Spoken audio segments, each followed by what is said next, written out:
Are back. Welcome back, ladies and gentlemen, boys and girls. Game number 2 coming at you. Had a little bit of a lobby issue there, but we are good to go. Again, Empire up 1-0 in the series. For some reason, the score is not updating here. I'm not actually sure why, but point is, Empire's up 1-0 here in this best of 3. So, welcome back. I'm BreakyCPK, joined by TraLFDota. One more time here, you can type ! SkinCoin in chat. Get more information on the giveaway that's going on, as well as going to SkinCoin.org. Check it out for yourself. It's the latest cryptocurrency in the esports market. You can trade it in for your favorite Dota 2 and even CSGO skins as well. SkinCoin.org. Draft, once again, well underway. We got a Lich and a Puck this time from HellRaisers. Nature's Prophet Venomancer, though, from Empire. So the Puck's makes it a little bit different here, but overall, still pretty standard stuff, so, Trav. Yeah, they just need to, Team Empire just needs to make sure they have multiple different ways of catching this puck and locking him down. The only one I see right now is a Nature's Prophet rushing the Orchid, but that can be a little bit unreliable just because of how fast puck farms. You're going to have probably by that time, depending on, again, how fast he farms and the item decisions that he goes, you're going to have the Yules to disable that as well. So you're going to need multiple options to lock down that puck, whether it's a support Rasta or support Lion. Rubik is okay with an instant cast lift. They just need multiple ways of shutting this puck down. It's a very elusive hero, and it's very popular in mid right now. And part of the reason why it's so popular is you can put him in the offlane too, if you need to. I don't expect to see that because they do have a Lich, but it's still an option. Yeah, I'm with you that it makes sense as a early pickup for that reason alone. Again, usually the earlier pickups, it's either you just want that really strong hero. That's going to be, something maybe like, maybe something like a Night Stalker, for example. It's banned out there. Where usually you just run that in the 4 position, but still, it's so good. But then there's heroes like Venomancer, like Necro, like a Puck even, that do have diversity when it comes to where they land and how they play. So getting value out of that early on is obviously a good drafting strategy. So I think HellRaisers here is setting up for the possibility, at least, whether it's going to be the Kaiser mid or, again, potentially an offlane. So up to their decision, their discretion, depending on how the draft plays out here. The third pick, though, from Team Empire, they're going to be looking at. And a team that I know likes to run a Sven quite a bit, so I'm wondering if that's also going to be something they think about. But they go Rubik for now as their third pick. HellRaisers had a last game, remember, Milan, of course, playing it. But this time, it's going to be on Empire. The lift is really nice against Puck. You can also steal a number of spells from him, which is just going to really amp up your damage output. So I really like the Rubik pickup here. And if anything, take it away from Milan, because that guy played it quite nicely in the last game. Yeah, I'm actually very curious to see what he plays now, because I'm definitely with you. This is a player that's more fun to watch as time moves on here. So what 4 position will he get? We talked about the Night Stalker ban already, but hell, Clockwork ban. You talked about Milan played a hell of a Clockwork yesterday, so I'm sure Empire, if anything, maybe doing a little bit of research into that and noticing, so kind of respecting him early on here. But they do end up with the Earthshaker, which of course is a very valuable 4 position in his own right. And now back to Empire for their 4th pick. 5 seconds valuable, but it does have its issues. I mean, you're going to have the blink canceled periodically from Venomancer's boards being scattered about. You have to worry about immediately casting your totem after your Fisher, which we saw last game. Whoever was playing Earthshaker was not able to do so consistently. And Rubik was getting a lot of Fishers. And it's pretty much the best skill you can get in the entire game. So you do have to be a little bit wary of that. Now, obviously, clumping up some treants on top of a creep wave can call for some serious echo damage, but that's pretty much the only thing I'm worried about here in terms of Team Empire playing against this Earthshaker. Well, Empire again, their 4th pick, a minute left on that reserve time. I can mention something like the Sven. I know they like to play, but yeah, already with the lineup he's going up against, Sven doesn't maybe make the most sense here for them to be going. I know I was watching also the series that they were wrapping up before playing this one in a completely other tournament. All these events going on here. We had to wait for that to finish, and ended up winning it 2-0 over what was Gambit over there, but they were running the Chaos Knight themselves. That's actually been another kind of popular hero that we've noticed in these qualifiers or event here alone. Doom's even another one actually that we have seen a fair amount of. So Empire going to Doom, and then again with a very quick response. HellRaisers ends with a Lycan with the 4th pick. I really like the Lycan pick here, actually. It's good against the Venomancer. It's good against the Nature's Prophet about running at them. It's also good against the Rubik. You just have, again, you have to make sure you cast your order of spells correctly. If you do ultimate on Lycan and you run towards them, you need to make sure you howl right afterwards so you don't give them that ultimate and you can just run away. So that's the only thing you have to worry about. It's also good against Doom because if you ult, and obviously Doom doesn't do anything really to you. So I do like that Lycan pick. I think it's pretty smart. Yeah, doing it very quickly again after the Doom pickup. So now, final picks to come.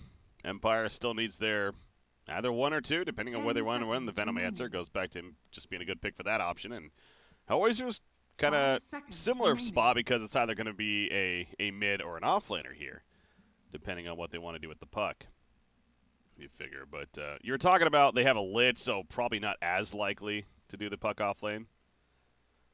Yeah, it's just kind of an awkward lane. I mean, they could. They certainly could, but then you'd have a Lycan Earthshaker lane. Actually, you know what? You're going to have a Lycan Earthshaker lane anyway, right? So they do that's kind of a weak safe lane, to be honest. Especially up against the Nature's Prophet. I mean, that if you're on Treants are really going to kind of zone out the Earthshaker, and then as a result, maybe zone out the Lycan if once he gets increased levels. So I'm a little bit now that I'm looking at the lanes, that could be a little troublesome. Now you could put the Lich up there to help him out and just do Lich Lycan and roam with the Earthshaker, puck mid, and have this be an off lane. Maybe an off lane Darkseer. You can put some Ion Shells on some Wolves and what have you, and give you some extra team fight. Vacuum Echo with puck spells. They have a couple different options, but there's also the whole option of just pairing something strong with a Lich and just battling that safe lane. I mean, Rubik doesn't do that well in lane. Low armor, doesn't really have a lot of damage early on. Yeah, you have the telekinesis, but again, there's really no damage coming out until you are like maybe level 3.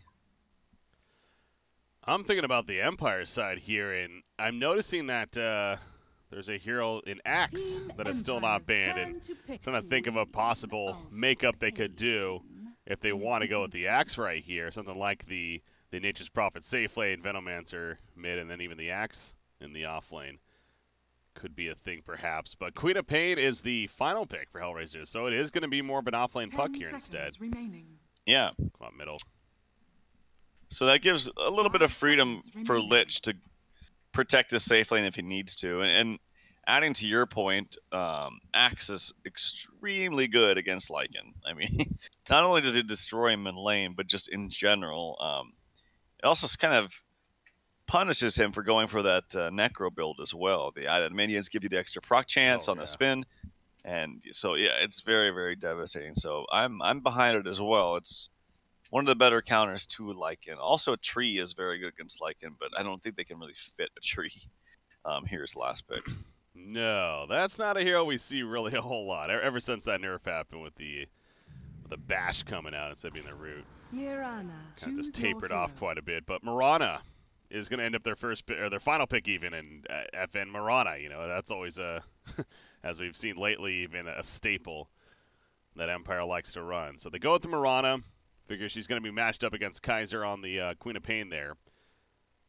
Kid is on the puck, so again, as it played out, now we're getting what we expect here from the looks of it, at least. Mirana final pick though, and another case of a very heavy ranged lineup here. Really on both sides to an extent. Definitely Empire though, getting the 4 range. Yeah, and it looks like it's going to be Rubik and Doom supports, which is an interesting duo. I really like that Rubik skin. Back to the skins. I have that same staff, except I don't have the golden one, unfortunately. Well, you don't have the same staff then, Trelf. I know. Well, it's the same design, just different color. Gold is what makes it, man. Those bracers on Earthshaker are pretty badass, though. Yeah, I have those. I was really worried when I first got them because it makes a very distinct animation. I was like, and if you're hiding in trees, I was afraid that, oh, are they gonna see this? But no, apparently you can't. I was like, this is actually bad. I don't want these anymore. Yeah.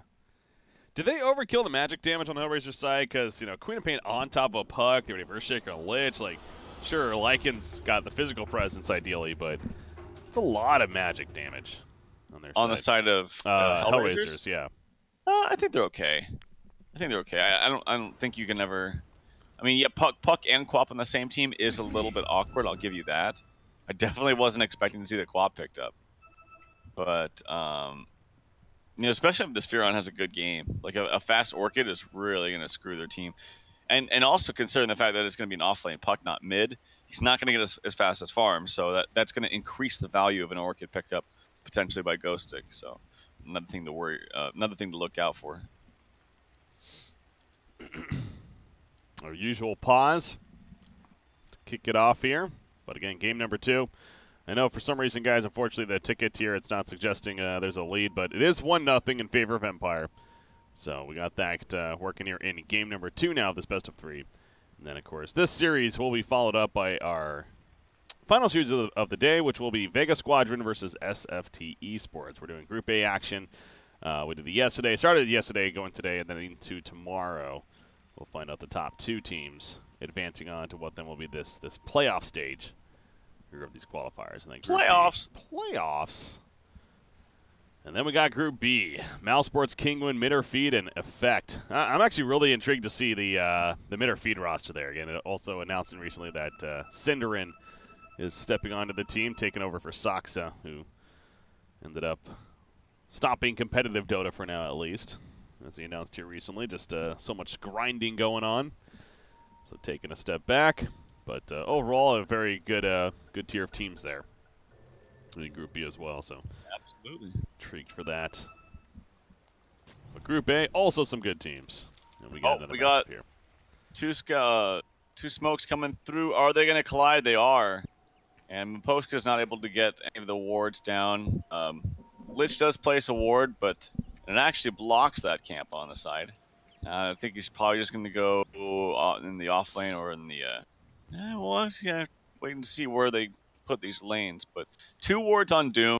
He's spotted out. He's got to be careful about where he places these, because they do know he's around here and they can get countered. Oh, they saw him. They saw him where he placed him at least. So J4 taking a lot of damage with these right clicks. Trian's trying to block him at the same time.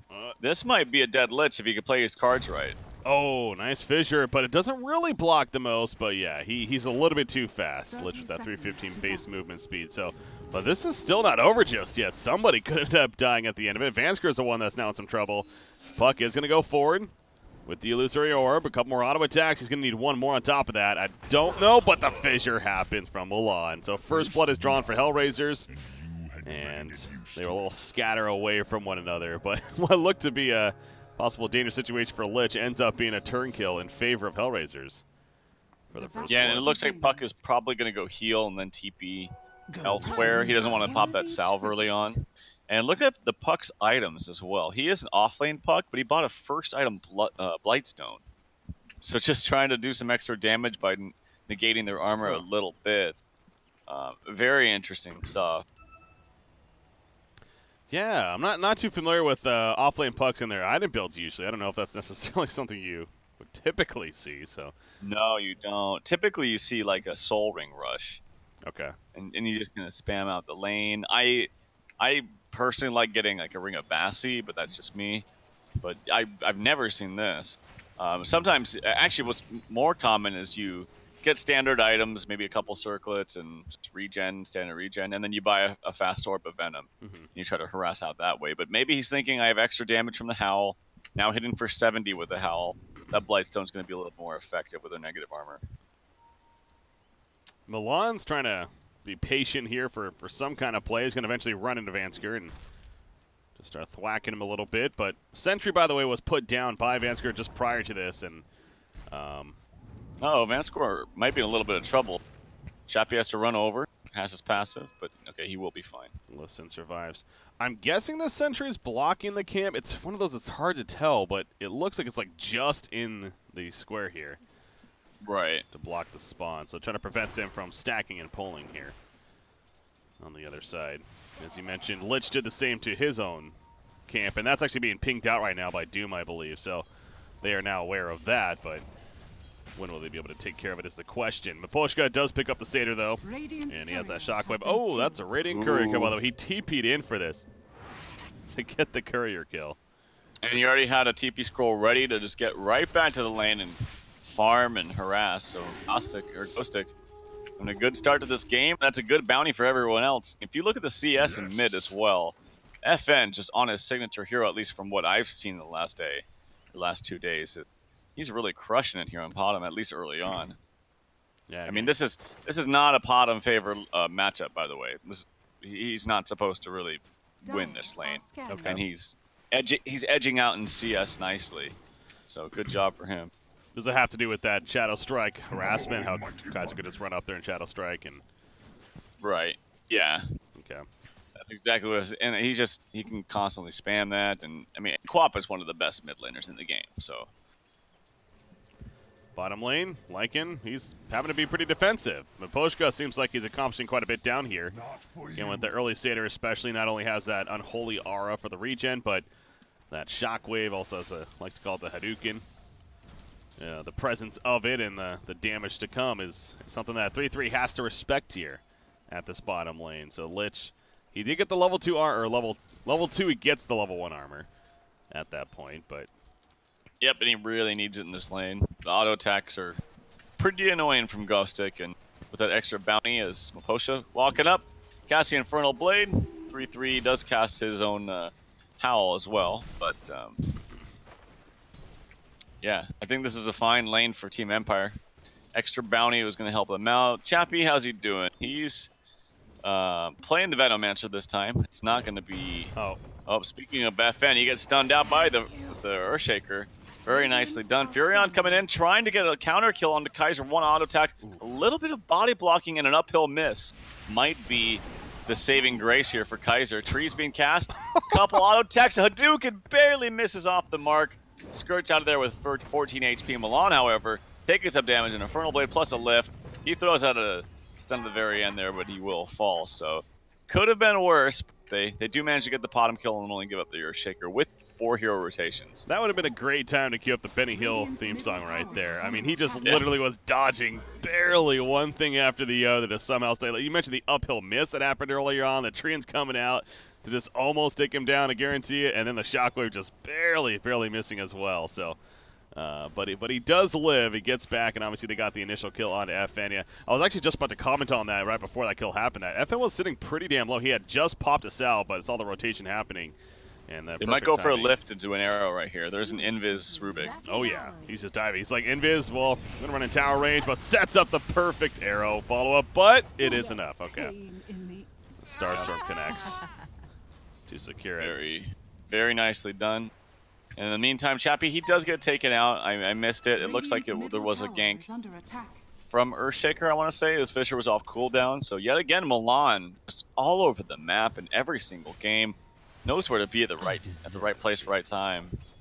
Seems like it. He's already set up kills on both the cores now, in the or 2 of the cores at least, and Mirana and then the Venomancer top lane as we just had right there, and now he's back to the middle lane. Mirana does have the leap ready, so able to respond if something comes out. But it is nighttime now, so again that Howl of Lycan doubling the effect, and they're gonna run at Ghostic here. No, never mind. It seemed like they might have been looking to do that, but not worth the chase. Obviously Lycan, no shapeshift yet, so not as easy for him to go after. But it's that 3rd point in Feral Impulse. That regen is pretty ridiculous. So yeah, now he has a 7 HP regen, and with the poor man shield, seems like this lane is now feeling a lot more comfortable for 3-3. It was a little bit rough of us starting the early levels, but now he's feeling pretty good.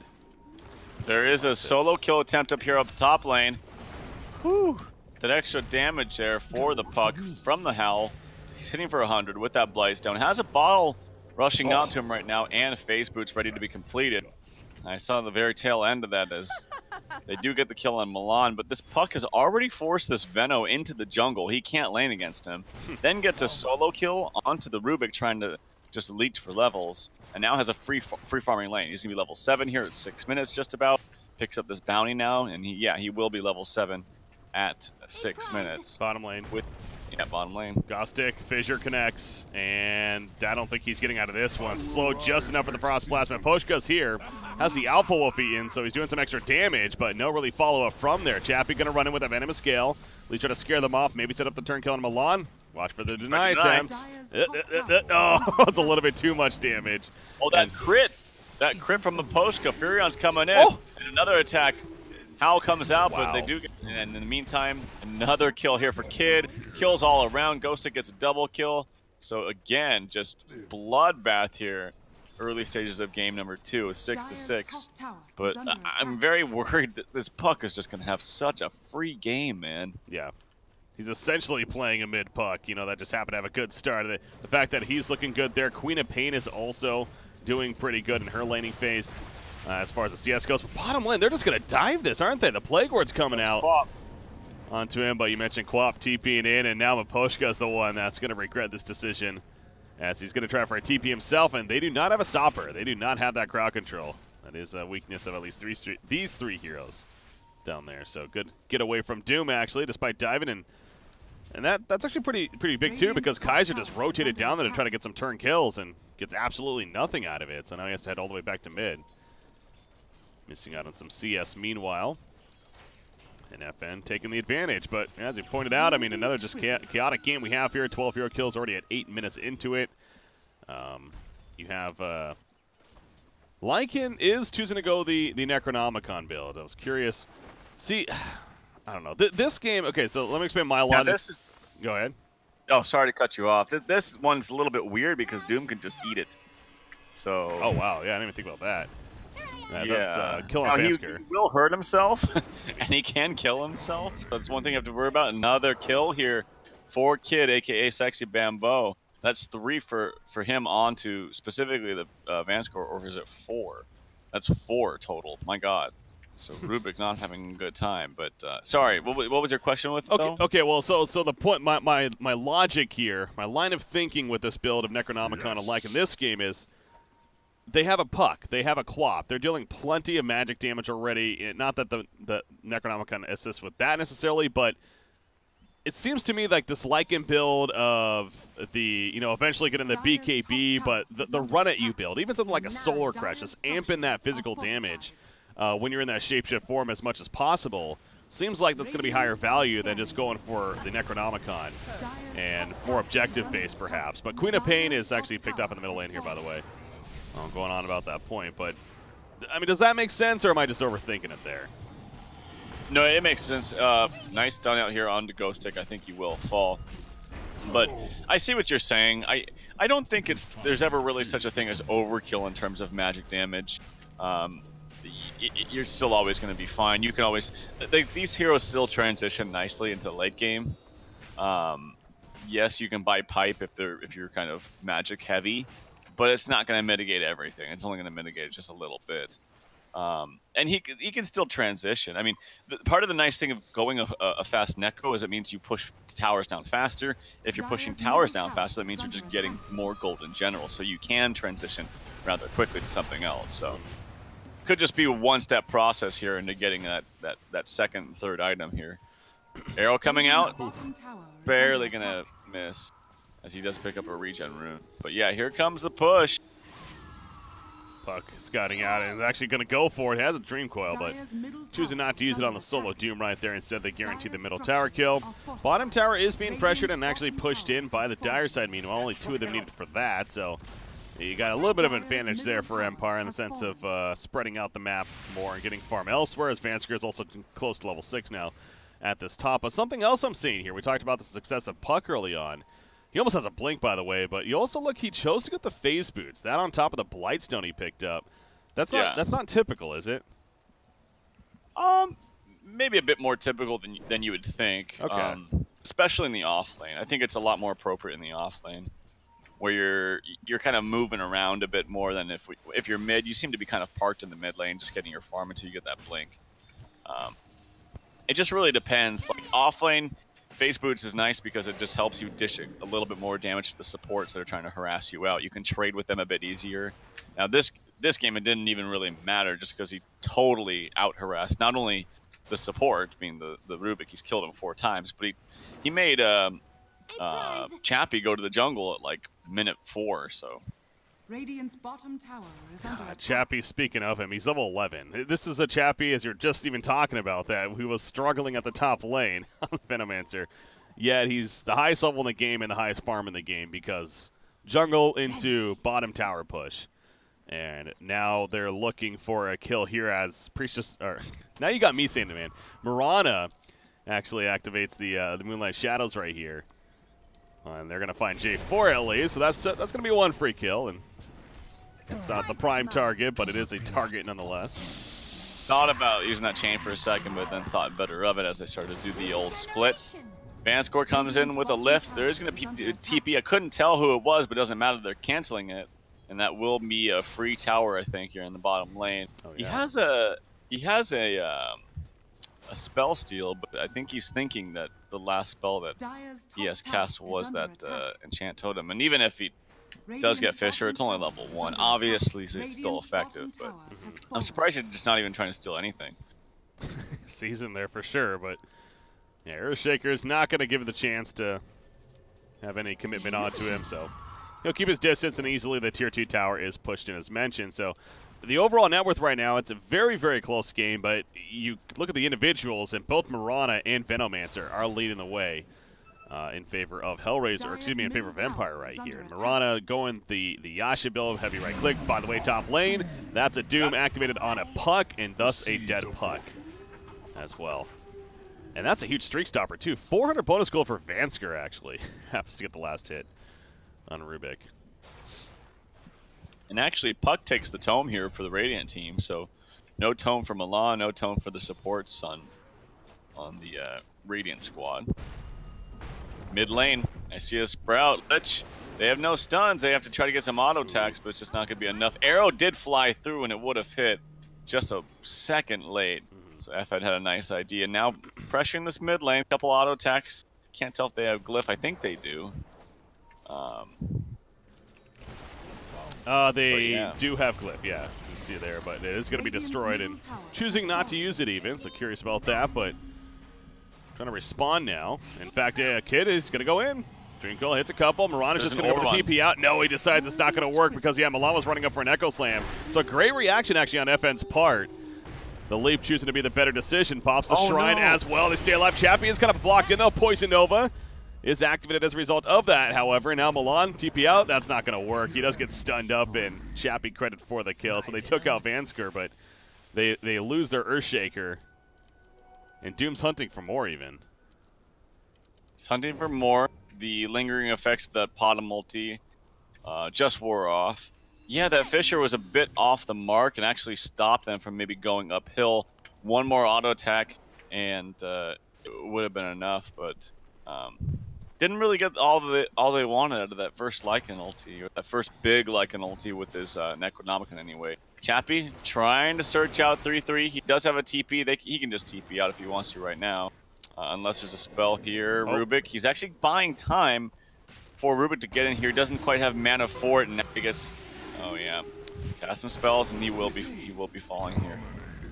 Not sure if he had mana from the get-go, or if TP was on cooldown. No, he had it. I looked at it as soon as you said that. He definitely had it too. But he used the Wolves then, and then that's what made it less mana than he needed to pop the TP. So he kind of panicked there. You are right. He definitely could have TP'd, but for all he knew, Rubik was also nearby, or they did have a stopper. So trying to make the play. Bottom lane, by the way, Mirana can stop TPing out, and this time it's going to be the kill, the Sonic Wave. Used to assist for it. Doom activated on a Puck, however. Maposhka at least going to try to take Puck with him, and he'll do that gladly. Kaiser, though, should be able to finish off Doom now, although maybe not. Magic Wand popping. Kaiser doesn't have the most mana to work with here, so he might actually live if he can juke and jive. He does get a blink out. Yeah, he will be dead. There's no Scorched Earth for 10 seconds. So Kaiser, no jukes today, he says, as he telegraphs that nicely. Buys time, though, for the team to put more pressure on this top lane. You got Venomancer, of course, pushing out, who does have the Forest Staff and the Hurricane Pike. I know I brought this up yesterday, but it continues to be the case. This is just the go-to build, it seems like, for Venomancer. The early on Hurricane Pike, and then the transition even in the Maelstrom, just a lot of that right click and objective-based pushing when it comes to the build, and also the safety net of things like the Hurricane Pike, of course, for him here. So very good farm right now for the Venomancer as he continues to lead the way. Doom has enough for a Midas if he wanted to buy it right now. He's sitting on 2,300 gold, and I'm surprised he's not buying something. Is he going blank? Bought a Clarity, actually. Just bought a random Clarity, but yeah, I'm really wondering why he's hoarding onto this gold. If it's if he's going for like a halberd or something like that, or a drums, he could buy it in full. Halberd, obviously, he can buy the Sange as a component. If you wanted to buy a Midas right now, he could have. Maybe it's a Shadow Blade that he wants to go for. I'm not quite sure, but this is a little interesting. That's, yeah. Obviously, yeah, not having anything queued up is just making it more. It's possible that he just doesn't know yet. He's still kind of waiting to feel out the game, but it's one of those things where it's this early on. You know, not okay. He does actually buy a Lone Buckler for now, and he has it in the stash. That's a really interesting choice. Maybe going for a Crimson Guard. Yeah. Or just a casual Buckler for now, and then maybe thinking about something later. Middle lane, Venomancer got jump, Echo Slam, and the Sonic Wave. He did get the Poison Nova off, so maybe a chance for a response, right? Look at that, Vansker stole the Shapeshift, and sure enough, he does run away, so you mentioned that earlier. He was able to steal it. FN comes in the middle lane. He's looking to maybe finish somebody off, perhaps Milan. He should be able to get this. Oh, he jumps into the Enchant Totem stun, the Wrath of Nature arrow. It's not going to be dodged, though. Couldn't make his way out of there. Furion gets another courier. Goes to second one. I think second one, maybe three, but just a sentry ward on it. But still, the courier now dead for a while. Maposhka bottom lane. This is interesting. A Chain Frost. Actually, you want? It's okay. He's kind of like he took a couple hits right there. He's trying to spread than he was. He wants to kill this Lich, but J4. Yeah, they're picking him out now. He's dead. Yeah, he has unfortunately not had the greatest game. Just getting spotted out. They've cast the drums as well, gets some extra movement speed, and they will get the kill. So yeah, it is going to be a casual Buckler, and he's actually going to go towards the Shadow Blade next, which he just basically has right now. One more creep kill and he's got it. So you're looking at very easy ways to initiate on the Co-op, very easy ways to initiate on the Puck. Hell, even the Lycan before he casts that ultimate. This reminds me a lot of Complexity, honestly. I know Complexity has been doing this, Kyle specifically, this idea of the casual Buckler. Not a lot of teams do this, but they've done it multiple times and watching their games recently. Just getting the value out of that item, like you said, you don't necessarily need to build it. Just because it upgrades into something doesn't mean you need to pick it up for that eventual upgrade. Just the base item itself. And also when you look at it, it's a 25-second cooldown with a 30-second uptime. So essentially you could have it 100% uptime. Yeah, so what you're looking at is essentially, okay, 5 armor, 2 attributes, but then 2 armor on top of that. So an 800 gold item for 2 attributes and 7 armor constantly. That's pretty nice. Pretty damn good, yeah. Kid, top lane, he's dead. He's got the phase shift, but I don't think he's getting out of this one. He blinks, but yeah, can't really go too far. Nice try, buddy. Ain't getting anywhere. He got his Yules finished, though. So I got a little toy out of it. The Lycan. Level 3 Necronomicon's coming, but I don't know, man. TP coming in. TP coming in. He knows he's there. He cast his spell and it actually hit an invis target, so he knew that something was up. Fortunately, but I like this from Furion. He recognizes that. Or I love seeing this too because it's so often I see Orchid being picked up just willy-nilly, like they don't even think about it. But he's like, okay, there's going to be an Orchid here, or sorry, there's going to be a Yules coming out on the Puck. My Orchid gets nullified. There's going to be probably an ulted Lycan running around. My Orchid doesn't really stop him. It's like he's already cast his ultimate. Doesn't matter. So what's he do instead? He goes for Hex.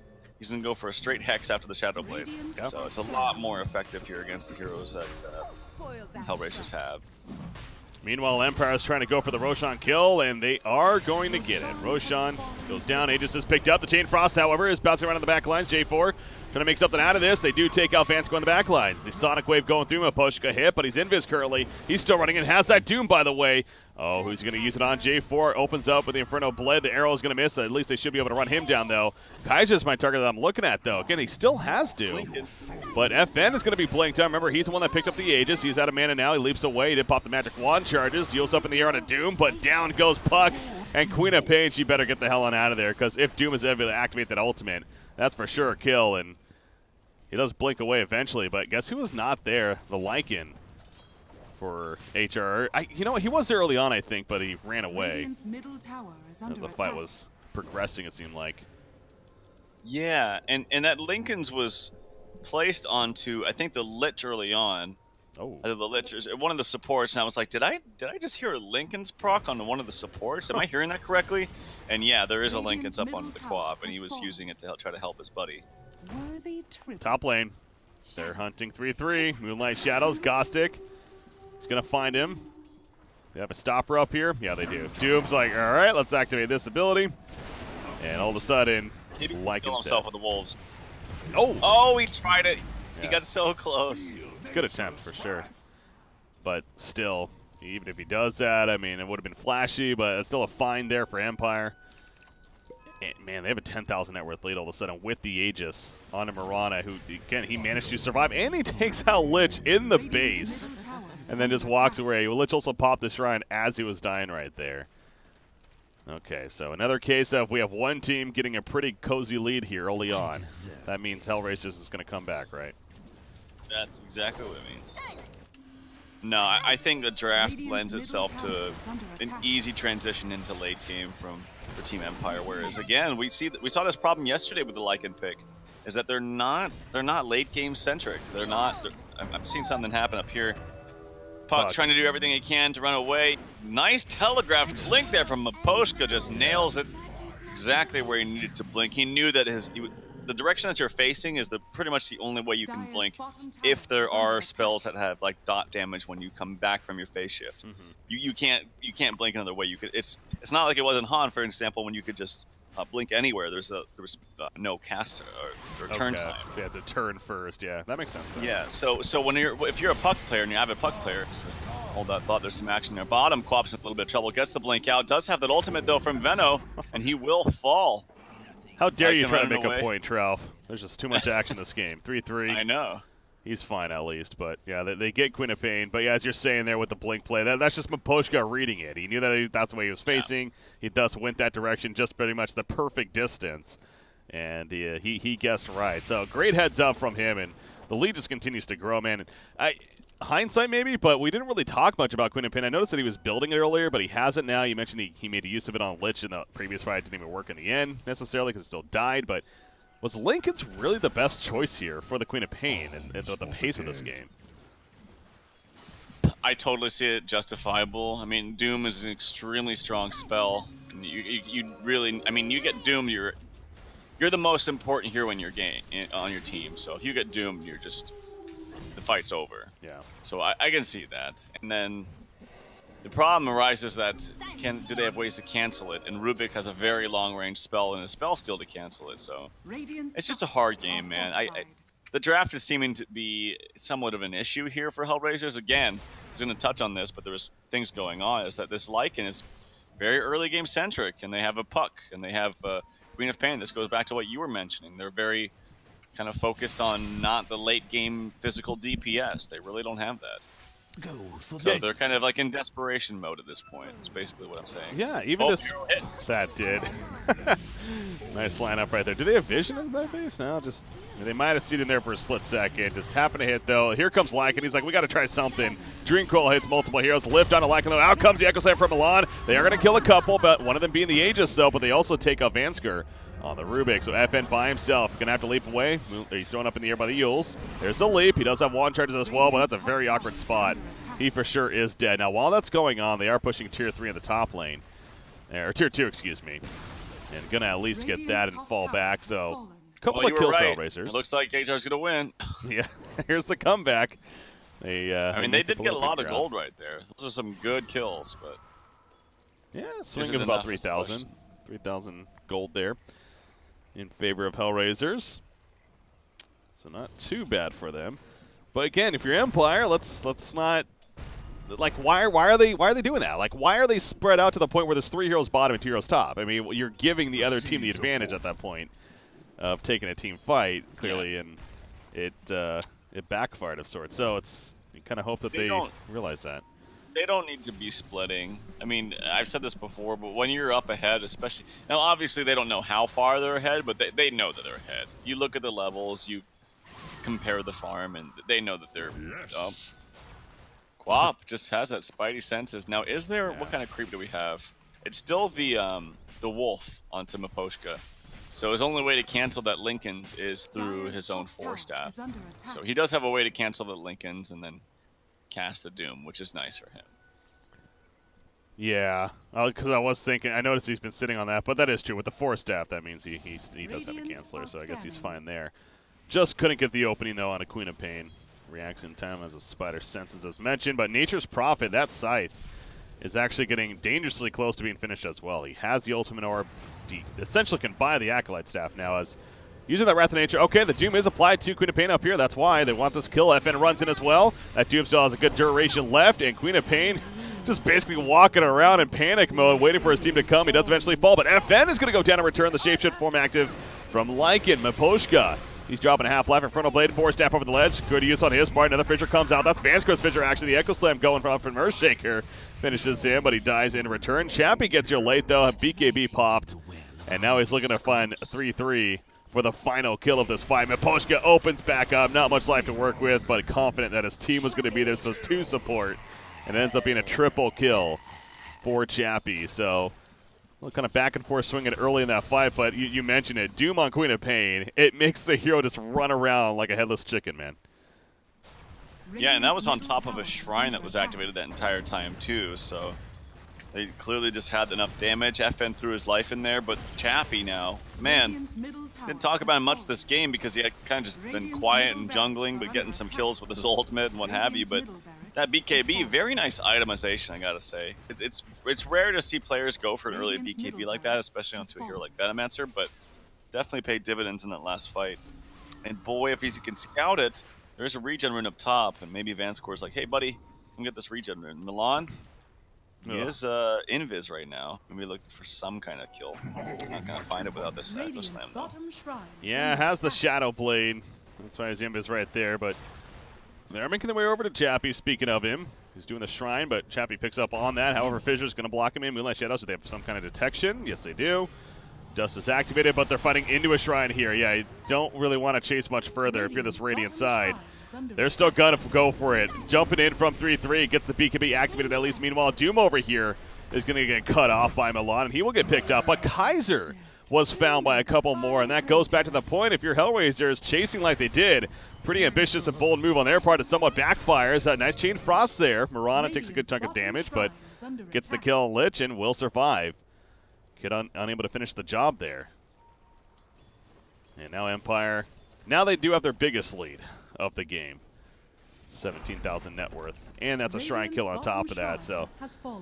Yeah, these series, a lot of these games have been the comeback games, but man, this one, this one should not be that. Empire should be in a pretty good spot. Up top, he has the Hex completed. He scouts out Kid. Oh, the blink. Wait, maybe for a reinforcement of some kind. Rubik's now walking up. What kind of item? I mean, he has the gem. That's why. I was wondering why he wasn't walking through, just attacking him. Maybe. I was thinking, does he not think he can kill him solo? Maybe he can't. But no, there's a gem up on the puck. So that's a very valuable kill right now. See, now you look alike though. Now he has an Echo Saber and a medallion. So that right click is definitely becoming more of a reality in Hell of Desolator and Q. But the earlier Necronomicon, it just doesn't seem like it's had the impact that you'd hope for, and they've only had 2 tower kills. Like I look at really things like hate that item, don't you? It's on this hero in games like this again. It's just I've never seen it do like overly well. I guess I want to see the right click like in a Vol, the one that I know from Haunt. Damn it. But yeah, you know, it's funny. I actually really like the Echo Saber build and like it, but I don't like it this late. I think it's just, quite frankly, just too late to go for it.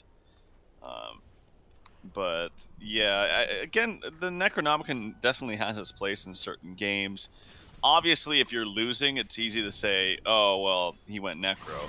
I'm not saying that's what you're saying, but I don't know. I don't like it this game just simply because there's a Doom, and it's kind of hard to kill a Venom. Venom's a very, very tanky hero.